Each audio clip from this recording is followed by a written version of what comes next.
Worst Things First podcast is where ordinary people have the type of conversations that reveal the extraordinary in all of us. Every walk of life has a downside.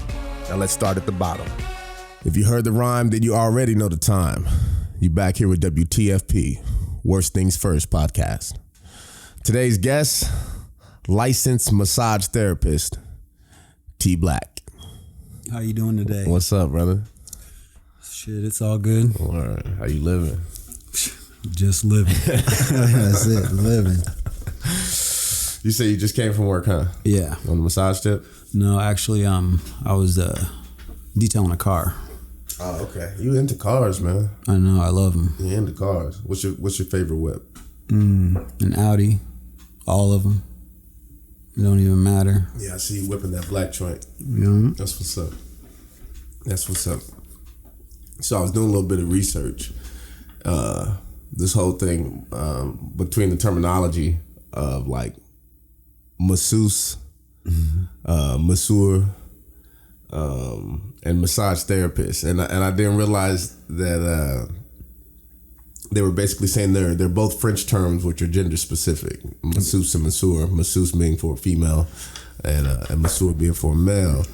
But apparently over time, the term started to be used for, your back alley idea of a massage parlor, which would use that same titling too, massage parlor, where there would be shit like happy endings, you know what I'm saying? Right. And so what I ended up learning over time is that people who took it seriously as a therapy, and practiced it as a therapy and applied it to their clients as therapy, wanted to distinguish that from the terms used for massage parlors, which turned into masseuse and shit. Which makes a lot of sense. Yeah. So you are a massage therapist. A massage therapist. Yeah. Ain't no fun and games up in my spot. Okay. No happy endings, none of that. All right. So we got that. I did want to clear that. I want to clear that up. So let me ask you, you massage females exclusively? No, it don't matter. Okay. You got money, come holler at me. Okay. What, is there like a particular part of the anatomy that you prefer to massage if possible?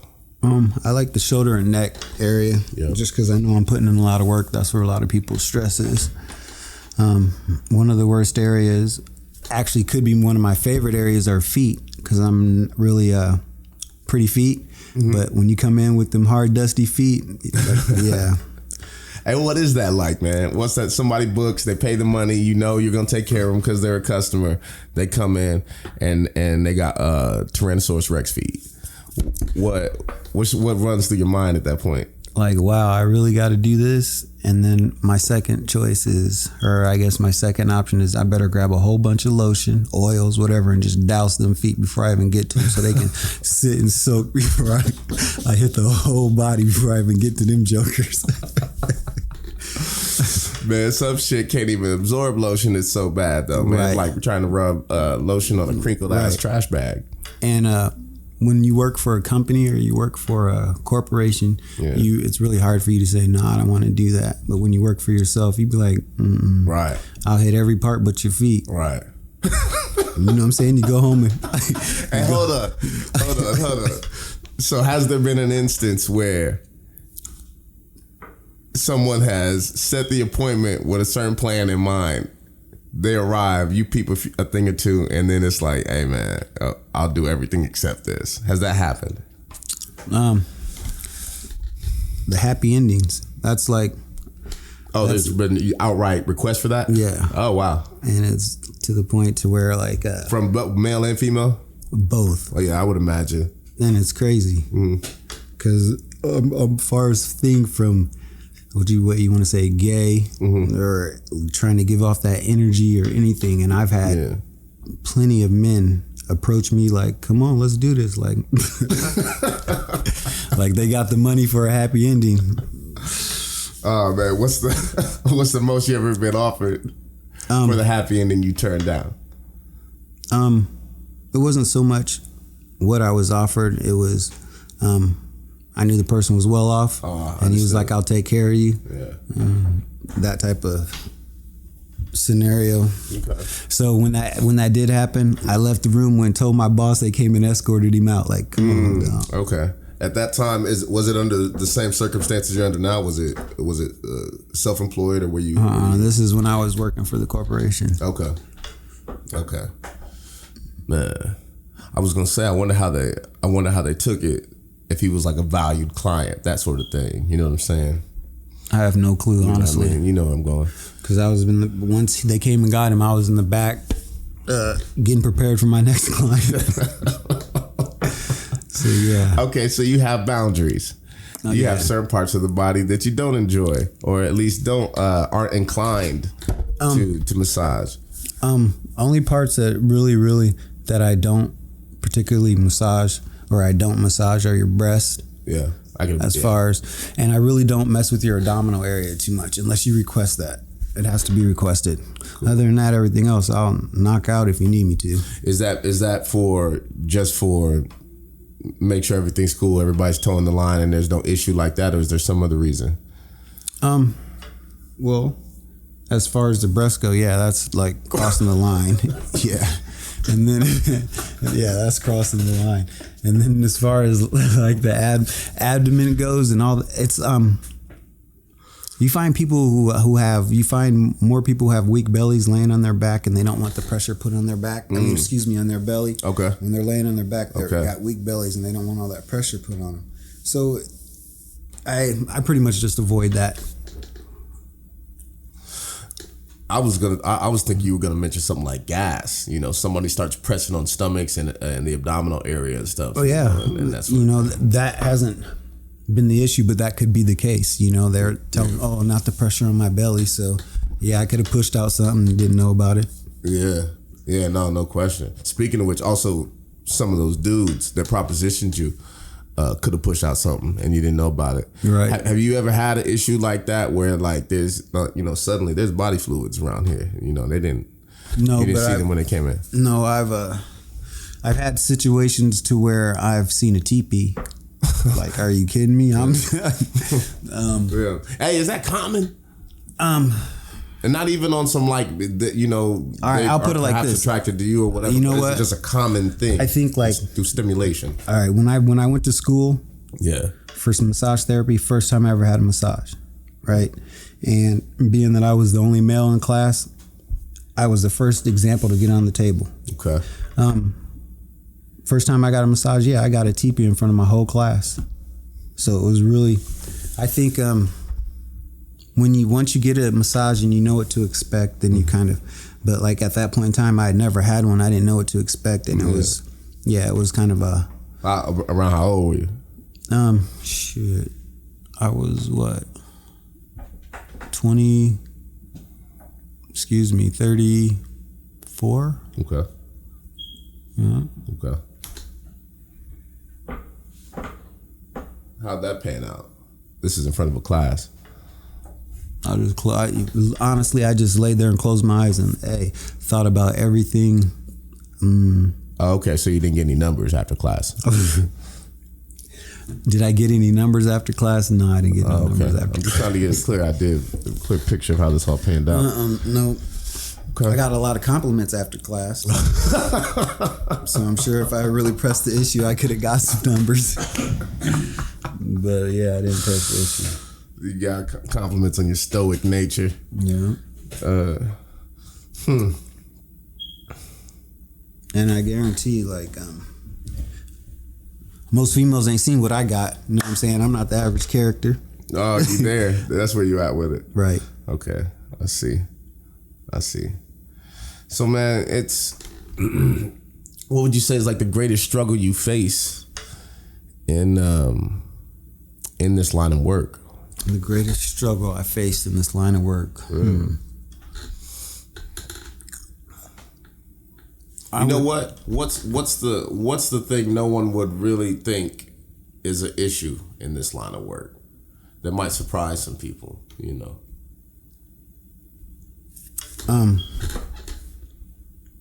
Gosh, that's really hard because there's not much in this line of work that is hard or it's bad or it's just, long as you keep your head on straight, you don't cross the line. It's really a great, career. Is that have you ever dealt with like accusations, allegations, or anything like that? Yeah, I've dealt with it, and they went right in one ear and right out the other. Yeah, literally. Yeah, multiple times. I know, like when I first started my very first complaint, I was giving a lady a massage, and she was telling me about her home life and how her husband was, I guess, overseas or something like that. And I made the mistake of saying, what did I say to her? I said, well, at least he doesn't have to worry about you having any other man's hands on you.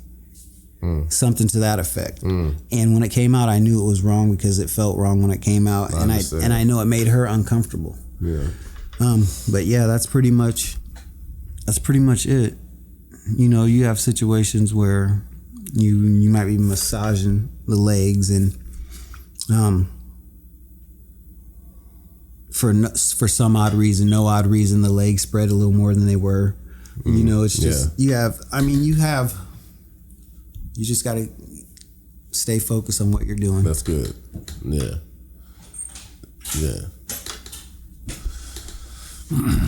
I can't take massages, man. You can't? Can't take them. Is it because you're a male, taking them from a male? No, I'm too ticklish. Then they're not giving you a proper massage. Well, I mean, even I sometimes tickle myself, you know what I'm saying?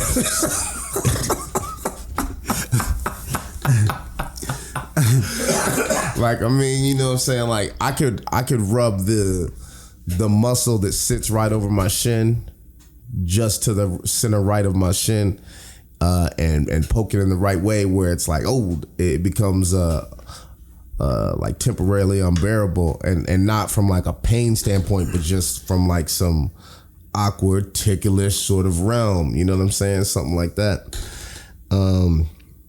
And when it comes to my back, oh man, I've never been able to get a, like, you know, with my lady or whatever, I've never been able to.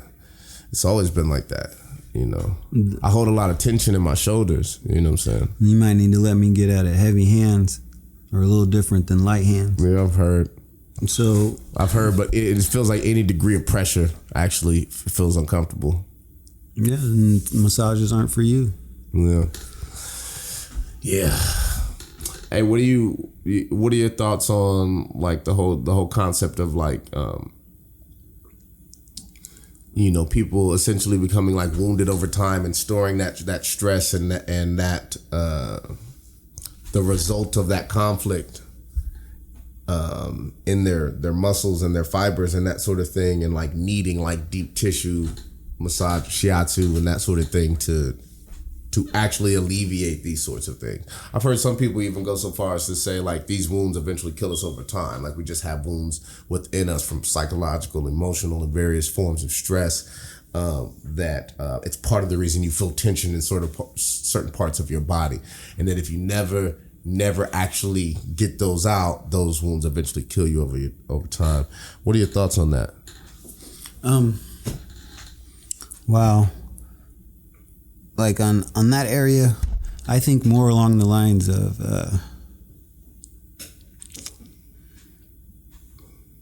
like your body all day long, every day intakes poison through the air, whatever, however. Right. And I think if you're getting a proper massage and you're getting blood circulated through you, and you're getting just I think it just kind of helps wash out all the toxins that you got going in. It kind of, it's kind of hard to explain, but I think breaking down the muscles, getting the blood circulated, actually loosens up a lot of the toxins and the poison that you got in your body, so you can get it out. Literally get it out. Okay. When you say things like that, like you say, you know, we're intaking poisons every day through our bodies, which is real, you know, from the dyes in our clothing, You know what I'm saying? Even what we wear that we think protects us from some things, you know, may cause a thing. Right. And man, that makes me think you would eat more vegetables, man. You don't eat no vegetables. I like broccoli. Do you now? Broccoli and cheese. Man, I gave you, remember that day you came through, I gave you I just cooked something on it was hot off the skillet. Yeah. It was fresh jalapenos. No. I'm sure it might have had some broccoli in there. I know it had some banging seasoning in there. What did I say? No, thank you. No, you tried to eat it, and they had some red peppers in there, some green peppers in there. I'm not sure what else. You tried to eat it, and you couldn't even get the mouth. You couldn't even get the swallow down. I thought I was looking like a little kid the way you spit that shit out. Like, man, I can't eat this beef. And you was like, "What is that? Vegetables?" I'm telling you like this, B. I am a junk food junkie. Yeah. Quick Trip, fast food restaurants, all of them are my favorites. Yeah. All of those. So it don't like I think because my mom cooked healthy all the time, that's all we ate. Like when I got a chance to eat out, or I just loved it because it wasn't very much. And now that I can do it all the time, I don't stop. No, I understand that. Yeah. I understand that. I used to get a whooping for not having every dish done before anybody got home to see them, and if they were done, they better be put up off of the counter before anybody got home to see them. When I lived down south with my pops, so let me ask you this. These days I don't do no dishes. So let me ask you this: what happened when your pops got home and them dishes wasn't done? Well, I'm only aware of that ever happening twice. And as some of the heads around the neighborhoods would say, it turned into WrestleMania 8, you know, with me on the losing end. I'm going to tell you my worst experience in life. Yeah. I have 7 brothers, right? Okay. So we all had a week to do dishes, right? So it'd be 6 weeks before it came around to your turn again. This is at the time when we didn't have dishwashers and all that good stuff. Mm-hmm. And I recall it being my week, and I fell asleep without doing the dishes. So yeah, I got my ass, woke up out of the sleep, get my ass beat, fam. I wasn't even just out of nigga, my dad had a extension cord and he was at me. Exactly. Out of my sleep, fam. Yo, check it out. And I promise you, I never forgot to do dishes before I went to sleep. Dog, ever. Check it out. My pops was breaking records at Indiana State in football, right? Him getting injured in his stomach and having stomach operations is the only thing that kept him from going pro. He was already like at camps and all that sort of stuff for teams and shit. And he went to school with Larry Bird, actually. Him, my mom's, and Larry Bird all went to school at the same time. And he used to clown because he was like, man, Larry, it looked like Larry had about 6 PE classes. He wasn't taking nothing but PE. That's funny. But anyway, he that cat was big as hell, strong as hell. You know what I'm saying? Caught diesel strong, and yeah, he used to fold up the extension cord, bow, and hit you till the copper wires came out of the joint. And I remember getting woke up in the middle of the night a couple of times, either because of that or because the trash, the trash wasn't taken out. That was the other rule. Before you hit bed, better not be no trash in the trash can. And what made it bad though is, you know how you get the little bag that you get from like a little gas station or whatever. Right, it's a little half bag, like a Walmart bag. You know how it is. You know what I'm saying? Like, especially you live down south, you'll take 100 of those little Walmart bags and put them on top of the actual trash bag, so no one actually uses the full size trash bag ever. Right. It takes about 5 minutes to fill the Walmart bag. So I can go to bed at 9:30. They go to bed at 10:45. If when they go to bed, somehow there's accumulated trash in there, even if it's from one of them, it's a problem. So I definitely see where you're coming from on that, and I understand that. Okay, so you talking about bad experiences and you talking about junk food. You did a little time, right? Sure. Okay. Let's talk about that. Let's get into that. Because I definitely, before we get too heavy, what was the illest thing in commissary? The illest thing in commissary. Food wise. And is that where you got your junk food? Summer sausage. Okay. And then they had little crock pots, and you can make up your own little nacho dip, cheese, all that. Yeah, so yeah, that was probably my favorite. There was another thing that I still do to this day is I melt peanut butter and pour them over donuts. Dog, I never even thought about melting peanut butter until you said that just now. Listen, you take one big scoop, put it in a bowl, 55 seconds in the microwave, no more, no less. It comes out like cream. Pour it right over you. Fire. Man, we don't own a microwave, man. You don't own a microwave? All those toxins you're talking. You know what? Run next door and ask your neighbor. 55 seconds. That's it. Yeah, I usually don't talk to neighbors ever if I get the opportunity. I like my neighbors. I don't dislike my neighbors. My neighbors. This is kind of weird. We're talking about neighbors.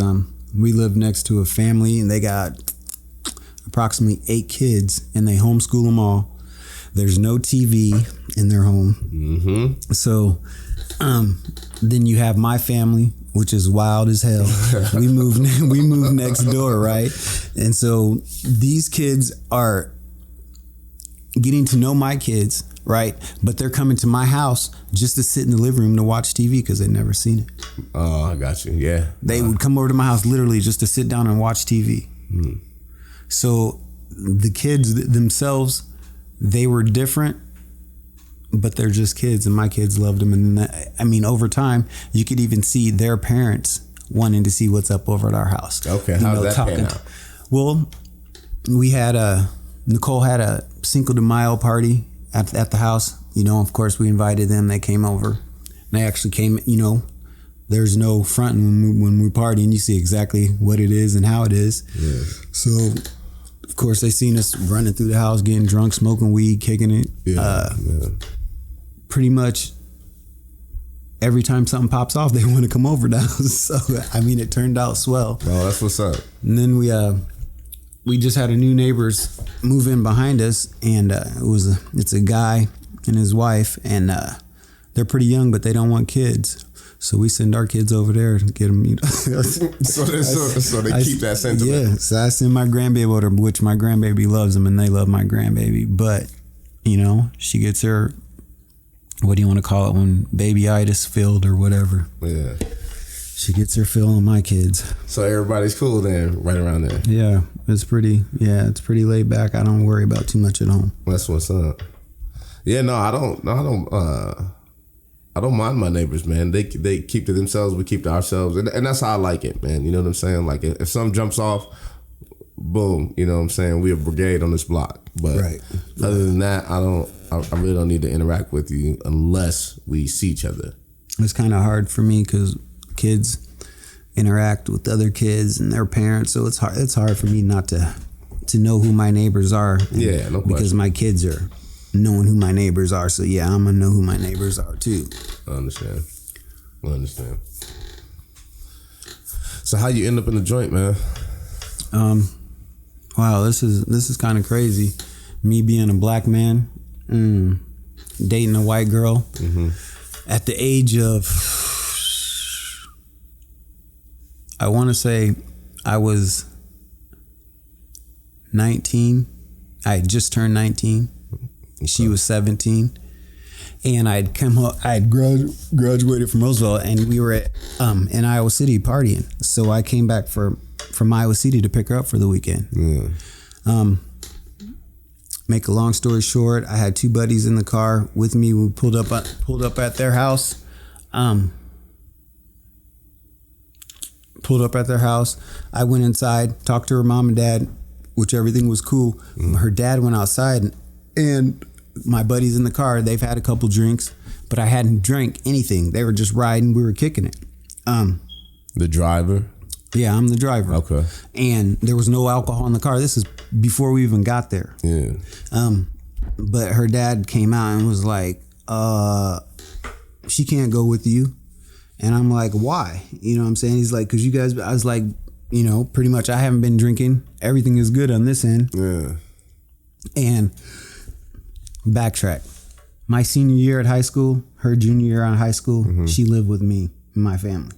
Ah, okay. Okay. So due to what? Due to the fact that her parents were alcoholics. They weren't very cool. They weren't I mean, they weren't cool.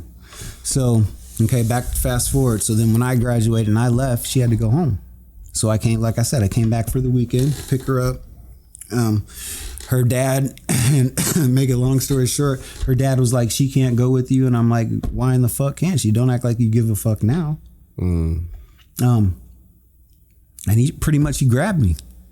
He pretty much was like, obviously tried to restrain me, tried to fight me, whatever. So of course he got his ass beat.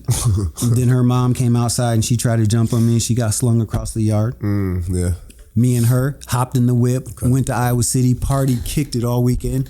I drop her off, and when I'm driving back to Iowa City, I get a phone call, and it's from her, and she's telling me I need to pretty much watch my ass. Yeah. Because her parents are at me. And that was the last time that I spoke with her till I got out of the penitentiary.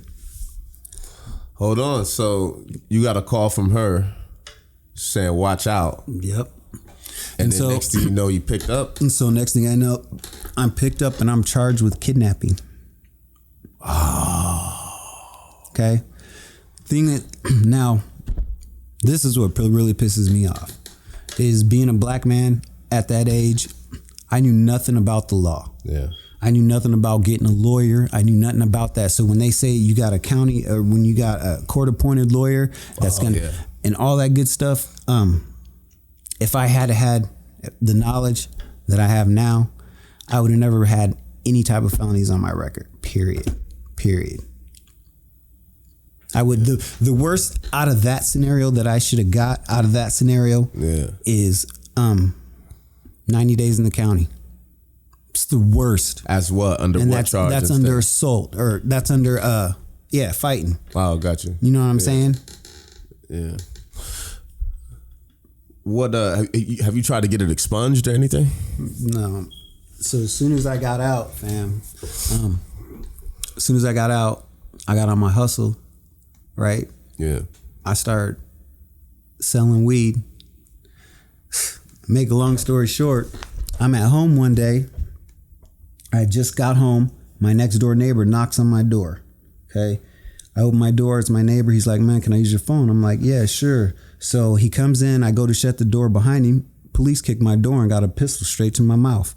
I'm like, damn, what are y'all doing here? Yeah. What the fuck? Yeah. And they were like, we have a warrant, right? I'm like, a warrant for what? Let me see the warrant. And on the warrant, it said William Taylor. And that's my neighbor. So they had a warrant for his house. He came into my house. So then I tell them, no, you have the wrong house. My name's Tim Williams. They take the warrant and they scratch out Taylor and put Tim Williams, fam, on everything. So I know I got this case beat. Yeah. Long story short, they find 2 ounces of weed in my house. Yeah, I was going to ask. But at this point in time, you could have up to an ounce of weed and it's a misdemeanor, right? 1 ounce was mine, the other ounce was my brother's. So they were willing to accept that. Well, they had division. no choice. I'm saying a division of that quantity instead of saying both of y'all. No, he came to court. He came to court and said it was his. Okay. So there was nothing they could do, but then they came out of the blue and said they had a witness that said I sold them weed. So they have a witness that. So being that I have a felony, they pretty much scared me into plea bargaining when in all honesty they didn't have another witness. They lied, straight up lied. Yeah, straight up the lied. The plea bargain game is super huge. Yeah, they straight up lied. You know, so that's super huge. You know, it ups conviction rates, makes attorneys look, it gives them their shine. But you know, worst of all, it has people cop into things that they may even be innocent of. Exactly. Just for fear of the fact that they're not going to be able to beat it at trial. Exactly. So, damn, I hear you on that. And being that, I'm gonna say I don't even care. 99% black people can't afford lawyers. 99% of black people are going to jail when they get in trouble. No question. Damn, no question. How much herb were you selling? I was selling bags, selling weed, sacks, nigga, ounces, anything, ounces and below. Okay. Okay. So I go snatch up a nothing QP. crazy, I then. go snatch up a QP and try to make it. I understand. Okay. You know what I'm saying? A standard man. Yeah. A standard man, as they call it. So is it then that you end up locked down? That's when I caught my second felony. My first felony was kidnapping. Yeah. 3rd degree kidnapping. How long were you in for that? I got sentenced to 10 years. So when you hit the reception center, it automatically gets cut in half to 5. Okay. I got in trouble 0 times and I did 4.5 years. And the only reason I did the half or I didn't finish it out is because my dad died while I was in prison. And so you don't get phone calls in prison. So when I get this phone call, they actually have to pull up my record and see how long I've been there and what I've been doing. So then I got to go to the funeral. They paid for me to go. My family paid for me to go to the funeral. So I went to the funeral in shackle and chains. Oh, wow. Got back to the institution and then they tell me I'm getting ready to get released. Because the simple fact, I got lost in the system. Straight up, and because I wasn't causing no trouble while I was in the system, I got lost in the system. But hold on, how so? That just so happened to coincide with the time where you got allowed out to go to the funeral. My pops passed away 2 months before I got paroled, and when they paroled me, fam, I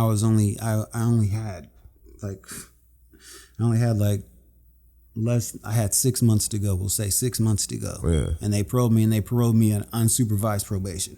So I never seen a probation officer. Once they let me go, I was done. Why do you think that is? Because they kept me in there for so long. Yeah. They kept me in there. And do you think anybody also knew that you really hadn't, the kidnapping charge was a bit trumped up? And I think when you're in prison, you go to counseling and you talk to your counselors and they go through and they read and they see, they know. Yeah. They know. You think recommendation and a word of like a good word on your behalf type of thing? No, they play the role. Like when you go see the parole board, they play the role. Yeah. I mean, they won't say anything if you haven't been fucking up, they ain't gonna say you've been fucking up. Yeah. But if they know that you're in there and they know that it's wrong, they're not gonna say that either. Yeah. They're gonna keep their job. Man, describe to me the transit from you leaving out of the joint to go to your pop's funeral in shackles. I don't remember the funeral. But do you just remember even like? Yeah, I remember. How were people's reactions to you at the joint? You at the church at the funeral, wherever you were seen by the general public who maybe hadn't seen you in a while. I think everybody was fucking happy to see me and just not the scenario. You know what I'm saying? Not the circumstances. You know, when I went into the joint, I went in weighing 155 pounds. So at this time, when they seen me, I weighed 210, cock diesel. Okay. So yeah, that was a difference. Okay. Complete difference. People were probably amazed, but didn't have a chance to really talk to me. I was in shackle and chains. And was that prohibited? No, they could have talked to me, but like that was like a cloud. Like it's I don't even know how to explain it, but I was there, I seen it, I witnessed it, but being in the penitentiary, I didn't have a chance to, what's the word, sit and cry and dwell on it. Right. So it was really weird because it was really cloudy. So instead of sitting and dwelling on it, it was one of the things that I tried to forget. Well, I understand. Do you remember? Because I'm assuming you were accompanied by how many guards? 2.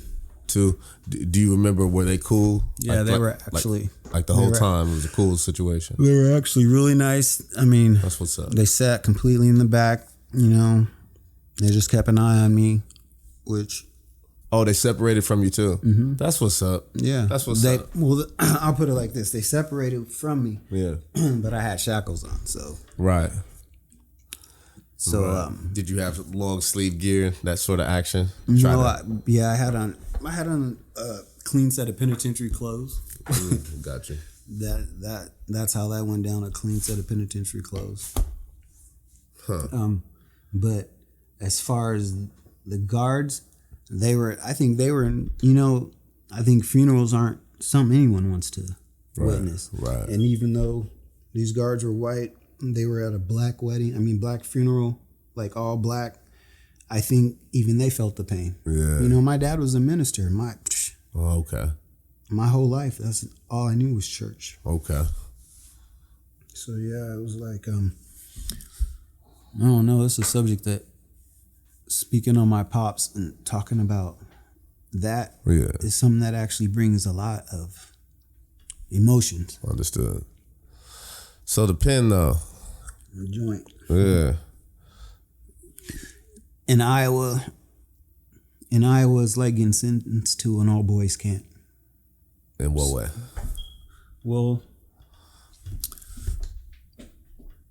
because when you get there, you're not worried about getting stabbed. You're not worried about the things that you see on TV. Like if you go to the federal joint, or if you go like a Cali joint, West Coast joint. Yeah, state you joint. better figure out how to work a shank, have one or something. Is it separated into security levels? Like what? If you go to what you want to call Fort Madison, which is top where is maximum security. Okay. There you might have to grab you a shank. I never experienced that. Understood. Okay. I experienced Anamasa, which is probably the second. It's maximum medium, and it was the reason I say it's like an all boys camp because I was 20 when I went to prison, and when I got to prison, I seen all the black people that you thought maybe moved away or that you thought went to college. Nigga, they was niggas sitting there looking at me get off the bus. I'm like, damn. So like the fear of being in the penitentiary as soon as you get off the bus is gone because 99 niggas in there already sitting there looking, what up? It's family reunion. It's family reunion. Come to the joint. They see who's coming next. Damn. Shit's crazy. So what's the protocol in there? Like our heads like checking for people's paperwork and all that sort of action. You say that, you think that, but not really. Not really. I'm telling you right now, I've been out the joint since however many years, and all the niggas that I know was telling in the joint or that got them in the joint or got them in the situation or got them out of the situation, they're all out here in the bars kicking it, running around with all the rest of the niggas right now. Yeah. Kicking it. Like they ain't had a worry in the world, like they ain't told on nobody nothing. Yeah, no. But that's only here in the state of Iowa, fam. It's not in too many other places that you're going to do that, fam. And that's what's so fucked up is that Iowa is one of the worst places in the United States for African Americans to live. Mm-hmm. Yeah, I saw that report. I saw that report. I think I'm hearing heads in other states complain about, a lot of rats and stuff like living out and about and not feeling the consequences and stuff. But I would agree, like in terms of the state prisons, yeah, generally like from yard to yard, it varies, but you're right. It's addressed for sure. It's natural protocol. You show up on the compound. Here, like majority of the inmates are trying to go home. You got youngsters that don't give a fuck, but the majority of motherfucking inmates are trying to go home. Yeah. So all the conflict and the chaos, they're trying to avoid that. And so you start the conflict and the chaos with a snitch in there, it's gonna pan out to where, something bad's gonna happen. Yeah. So most people just leave that whole situation alone and just don't fuck with them. Yeah. But see, the thing is like I didn't fuck with them in there and I don't fuck with them out here. I see these niggas out here. Yeah. And be in the bar and nigga try to say, I don't fuck with you. Right. Period. Literally. And I see them all the time and niggas be like, it's crazy because they want to smile and be in your face and know what you doing and shit. Yeah. You got me fucked up. But they're out here and they're running around here with the rest of the niggas like this all good. So what's the wildest thing you've seen you saw up in that joint? Very first day. Now, this is crazy. Very first day I get there, I get off. I go through orientation, all this shit, whatever, and I'm going to take a shower. So once you walk past the guard's desk, you probably walk 15 more feet before you hit the shower. You turn right and hit the shower.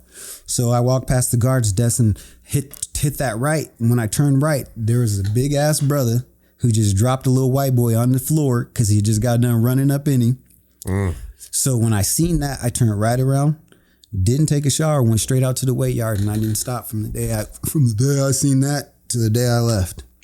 So that was probably the worst experience, because now you're thinking, when you get in there, like, oh, this shit is for real. Yeah. It was the one and only situation I ever seen the whole time, but it was just fucked up. It had to be my first day. Yeah, for real.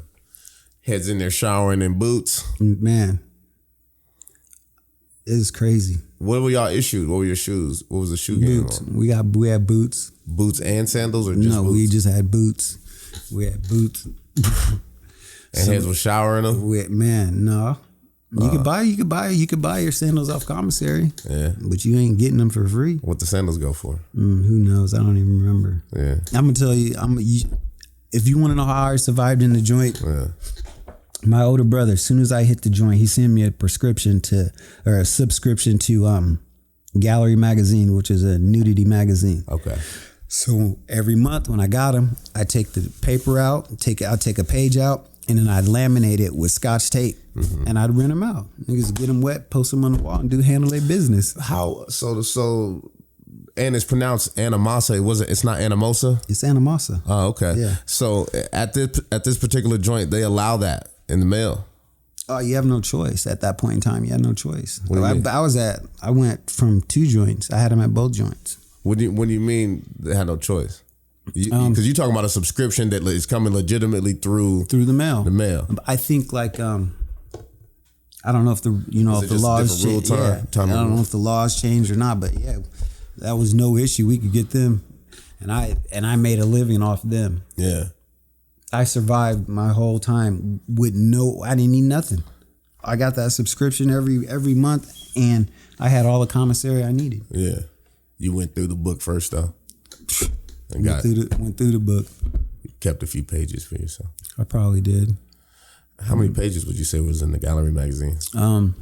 Shit. There was probably 8 sections of 8 different girls now, with 4 pages or 5 pages of their pictures. Yeah. So I don't know. It wasn't like it was magazine size. It wasn't. Yeah, but that was your hustle, though. That was my hustle. That's what's up. What were the guards like in there? Like I said, I never got in trouble one time, so I avoided them. You know what I'm saying? I didn't bring no funk to me, and I didn't. You know what I'm saying? I stayed away from them. Yeah. So it was like I didn't give them a hard time to give me a hard time. What was your observation of them dealing with maybe people who didn't? Walk your same path. My observation is that we're already in the joint. You know what I'm saying? So now what they just want to keep the peace, and you know what I'm saying? They're trying to keep the peace and keep the joint full, I guess. I don't know. So you weren't seeing like a lot of other heads while out. I guess that falls in line with you saying most people want to go home. Most people want to go home. I never seen one guard attacked. I never seen one guard attacked. It's funny because on one hand, we could speak of it almost like, man, in Iowa prisons, it ain't like that. It's like this. But on another hand, it's almost like the fact that level of civility could be found there is actually somewhat dope too, though. You know what I'm saying? Like, I'm not talking the snitching thing is a whole different thing. But see, I think it's completely like I said, we're in the joint. So it's them trying to be cool. It ain't even them trying to be cool. Them motherfuckers is trying to make it as easy as possible. Yeah. So, like when I first got to the joint, there were no phones on the yard. Mm-hmm. So my whole first 3 years, there was no phone. So then when I got transferred to... Meaning you couldn't make a call. Make a call, can't receive call, no phone. So then That's how I did my first 3 years. Then I got transferred to another institution called Mount Pleasant. They had 4 phones on the yard. So then that's when you could start communicating with the outside. No separation, no politics, no separated by race or nothing like that? No, not really. Politics ain't heavy here either, huh? Mm-mm. Okay. Were there groups or factions that you saw people break up into? The brothers? There's Vice Lords, GDs, Crips, Bloods. I mean, they're in there. Yeah, but I mean, like, so then if something pops off, well, I guess, are you telling me that nothing really pops off? Exactly. Oh, all right. Exactly. All right. So then there's no need for a lot of I see what you're saying. But that's, that's... I wonder if that's over 20 years ago. I was gonna say, I wonder if it was just the era you were in, and for you again, family reunion is fucking half the fucking neighborhood. It's half all the neighborhood. You know what I'm saying? All the young kids. All of us was in there. All of us. And when you get in there and you start talking and half the young brothers didn't even need to be in there, me included. Right. You know what I'm saying? Like, railroaded straight to the penitentiary to keep the numbers going. Yeah. So in the state of Iowa. So what are you saying by that? Are you saying there's thinkers in there, there's heads that have their head on straight for the most part, so they're not going to be wilding out, they're trying to get out type shit? Is that where you're going with that? Okay. Yeah. And I think the majority, if you really look at it, the majority of the black population that's in the penitentiary was all hustling.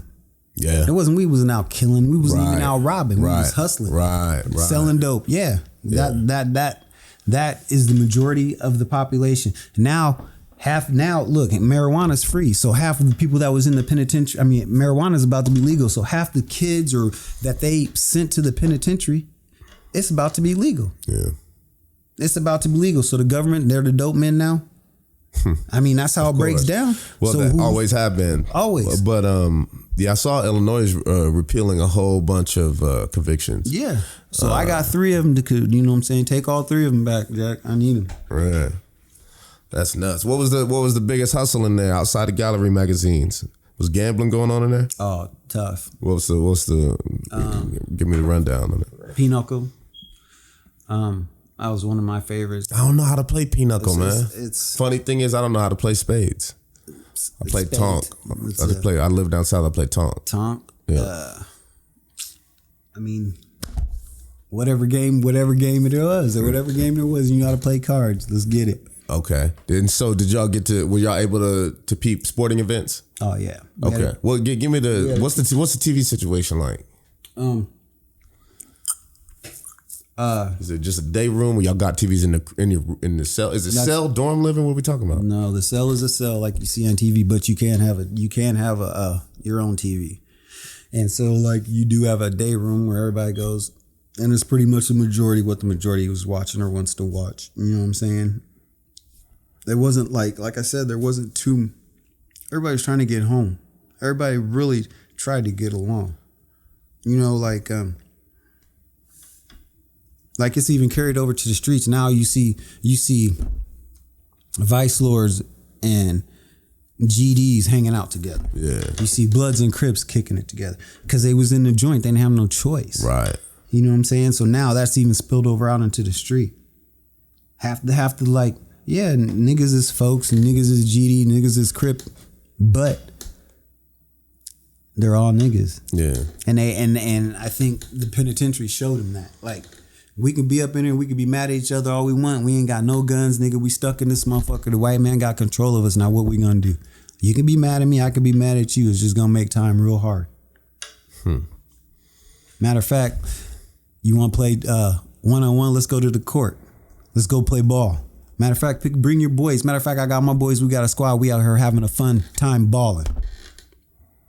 But if we was in the street, you wanna go get your strap, I'll go get my strap, and then what happens? Right. So you think you feel like you're better off from having been in the joint, even though you weren't necessarily meant to be in the joint? Do I think I'm better off? Hell no. I think when I went to the joint at such an early age, when I got out of the joint, I was still in that what do you want to call it? That state of mind. I was like still institutionalized. Yeah, I was still no. It was, I don't know if you want to call it institutionalized, because I went in at 20, did my time, and when I got out, I was still 20. Yeah. You know what I'm saying? Yeah. So I felt like now I need to catch up. But that's a cycle that's hard to break, because once you go in there and you do that time and you're stuck at such a young age, you come out, you felt like you missed shit, or you felt like something's gone. Yeah. The era, and in all actuality, there is a lot gone. That area between 19 to 23, when you're living and you're actually finding yourself, trying to pinpoint what you want to do in life. Yeah. If you're in the penitentiary, it's kind of closed off. It's closed off. You don't have options. You can sit and think, but as far as actually really being able to do and be productive, it's hard. What was up with jobs in there, programming in there? Did they have anything of any sort? They had all types of shit. They had the little jobs that they force you to do where they pay you 7 cents an hour. Is that how low it was? 7 cents? Man, that shit is retarded. So what's the point in even? It's retarded. Like, I'm gonna be honest with you. I had the best job in the penitentiary, and I was doing laundry, and I got paid $3 a day. So I was large. I was living large. Plus, I had my magazines. I didn't want for nothing in that motherfucker other than to come home. Yeah, no doubt. That's it. By the time I got to where it was, I was benching 405. I was ready, you know what I'm saying? Yeah. Ready to come home. Yeah, but you never had to get into it really in there. I'll put it like this. When they told me I was going home, I had one little dude from, I want to say Mason City. Yeah. He was like, "Oh, you going home?" Yeah. Oh, in all actuality, he wanted to try me. Yeah, want to fuck your time up. But my boy from the streets, a Crip, my homie, dog, when he seen this, he was like, "T-Dog, step back. I'm gonna get this. Let me handle this. Let me handle this." When it was all said and done, little man didn't want none. You know what I'm saying? He was trying to fuck my time off. Yeah, for sure. And my big homie was like, "Nah, you got me fucked up. You ain't letting that happen." Yeah. Cause I would have smashed a little dude. You know, that's just natural instincts. You want to talk that cash, you'll get smashed up in here. Right. And that's that was my mentality. I was getting ready to go there until my nigga was like, "I got this. You going home? I got this." How many people was out that joint, man? You remember, like roughly? How many people? Yeah. Or what was the prisoner to guard ratio? Like, you know, like sometimes motherfuckers will have like 2 guards for like fucking 1,300 motherfuckers. You know what I'm saying? To see it like in Anamasa, they had guard posts. So, you know, it was never like one guard just looking out for you. It was the posts, all the posts looking out for you. Right. What was it, like a 180 joint? Yeah, so then when it was time to be locked down, you're in a cell. Boom, as long as you're in that cell, the motherfucking guards walk by, they make sure you're in that cell. Yeah. But as far as like the second penitentiary that I went to, they had units. So you had your cell, but then you had your day room. But on that unit, they had the guard box, but they only had one guard. Yeah. Each unit. Yeah. You only had one guard in each unit, but you had a cellie in both joints. Did I have a cell? Yeah. Oh, they were always cool. Yeah. Listen to this, okay? Like I told you, when I got to the scariest. Now, okay, another predicament. All right. When I get to the penitentiary, my roommates, because there's 3 people in a room, my roommates are the 2 biggest niggas in the camp. And when I say that, the niggas is benching 700 something pounds, nigga. Listen, I promise you, fam. If those 2 dudes were gay, there would have been nothing. Nothing you could do. Nothing. Yeah, nothing. Yeah, I understand it. Bro, I'm telling you, like not just gay, you mean though, but also predators. Predators. Okay, got you. There would have been nothing Understood. I could have done. Okay. I'm putting it like this, B. The niggas is so big, right? There's 3 bunks. Boom, boom, boom. So one's on the top bunk, one's in the middle, and I'm on the bottom, right? Yeah. And right next to the bottom of the motherfucking bottom bunk is the toilet. Yeah.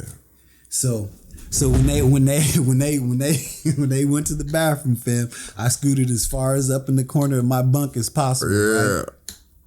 But keep it real, both them niggas were so big they couldn't do like the average man and reach behind him and wipe their butt. They had to do like a female and reach in between their legs and wipe their butt because their lats were so big. Their shit was so big, fam, they couldn't get back. Fam. I wish the audience could see you acting this out right now. Oh man! But they was huge. One of them was he was a football player for Iowa that got convicted of rape. Huge. He played for Iowa. Yeah. Huge. Yeah. Luckily, he didn't catch no static in there for that charge. You know what? I'm sure he might have. Yeah. But I wasn't throwing none. I understand. And I don't think at this point in time at this point everybody's trying to go home. It's like so they're really not trying to start the conflict. When conflict started, it was behind money. The pay my commissary money or stuff like that. Like what was the worst exploitation instance you came into? You saw the person who was just getting like tricked out the most. Jeez. There really wasn't one. If they're like,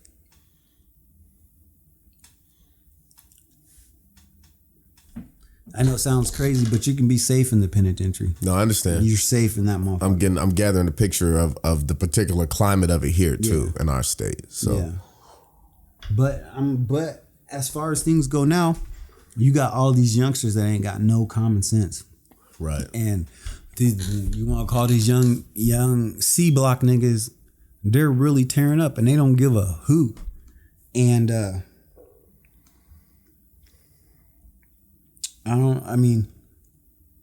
actually feel sorry for them because of the simple fact that I know that if they're wilding out the way that they wild out on the street, if they wild out in there, that the guards in that situation has to be different. It's completely different. It has to be. It has to be like, like I'm telling you, like I never worried about a shank. Yeah. Never once worried about a shank. Yeah. Never in all honesty seen a shank. Gotcha. Never seen nobody get stabbed by a shank. None of that. You know what I'm saying? But that's only here in Iowa.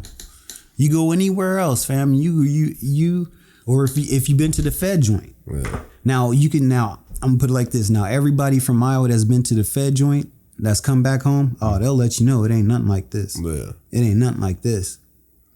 Nothing. And there are groups, if you black, you better get with your niggas. If you white, you better get with them. You Mexican, you better get with them. It ain't no playing from what I'm gathering. I ain't never been there and ain't trying to. Right. But yeah, from what I'm gathering, it ain't no joke. That's for sure. Man. Well, T Black, it's been a killer fresh start, man. I imagine we just getting started. I ain't told you nothing about me. Yeah, we're gonna have to continue the conversation for sure, man. This has been real ill. And surely gonna have you back. I'm sure the audience is gonna want to hear the part 2 that comes from this. Part 2. I just literally want to tell you about myself. Yeah. And I honestly want to see what people have to say or what comments they put online about my life, because it's hectic. It's crazy. Like, you would think that my life would be simple and easy because I got, my dad had 7 boys. Mm-hmm. He had a girl before he met my mom. So I got a half sister, but I grew up with all boys. Yeah. I'm smack dab in the middle, 3 older, 3 younger. We grew up in church, nothing but church. Mm-hmm. Monday, Tuesday, Sunday, Wednesday, nothing but church. And that's all my dad taught us was church. So everything else, like he taught us work in church and how to respect as far as our mother, something that is not going on these days. Yeah. I remember one scenario, me somewhat trying to talk back, and my dad looked at me. He was like, "You talking to my wife like that?" No, definitely not. Yeah, definitely. not at all. He didn't even say, "Are you talking to your mom like that?" He said, "You talking to my wife like that?" And he let my dad. My dad was an awesome individual. He was a great man. I think, like, that's a whole nother subject. I think, like, when it comes to religion, I think he taught us what he knew. Mm-hmm. He taught us what he thought was best. But I don't believe, after all these years, me doing my own research, I don't believe in church. Yeah, I understand. I don't believe in Jesus. Mm-hmm. I believe in there was a man named Jesus. I'll take that. But not the miracles but not performed. Yeah, no. Yeah, there's a lot of potential for conflict for the faithful who really, really, really dig deep and do a lot of research from an analytical standpoint. Conflict. I'm going to tell you. To your point, that is a whole nother conversation, though. It's a whole nother conversation. Yeah. But you know what? I do want to tell you, if you're having problems figuring out what type of religion or what a religion or whatever, we're not religious people. We are spiritual people. Yeah. We're spiritual people. What does that mean? I hear people say spiritual all the time, and to me, what it means to me is connecting with my vibes and being able to connect with yours, and actually the energy and stuff. Energy, exactly. Yeah. And I think with religion, it's more what's written down on "Hear so, do say, dear" by a man, and it's false. It's all like there's a lot to say. There's so much conspiracy going on in the Bible. Mm-hmm. So, yeah, and I grew up. That's what I grew up on. Like I said, that's what I grew up on. Yeah. And I came across this conversation on the internet. It's called "Conversation with God" by Neil O'Donnell. Yeah. If you get past the first 10 minutes of just kind of, because it's kind of different, actually thinking someone's talking to God. Yeah. So if you actually get past the first 5 to 10 minutes and you're listening to this, it'll answer so many questions about our lives. It just breaks it down and makes it simple. It makes it's a clear understanding of just life itself. I might take a look, man. Between now and the next time, is there before we close out, man, is there anything you wanted to say about where people can get at you, get a massage, learn more about massage therapy, anything like that? Is there any information you wanted to toss out there? Not really. All right. Not really. Part 2 then. Part 2. Ladies and gentlemen, thank you once again for lounging with us. It's your man, Fatal Rock, with our guest today, the licensed massage therapist, T Black. And this was WTFP, Worst Things First podcast. Much love for rocking with this episode of WTFP. If you enjoyed what you heard today and want to hear more honest discourse with interesting people from ordinary walks of life, please like and share this clip. Find us on Facebook and Instagram. And of course, subscribe to our YouTube channel. Every walk of life has a downside, and we begin the conversation there. This is Worst Things First, the podcast.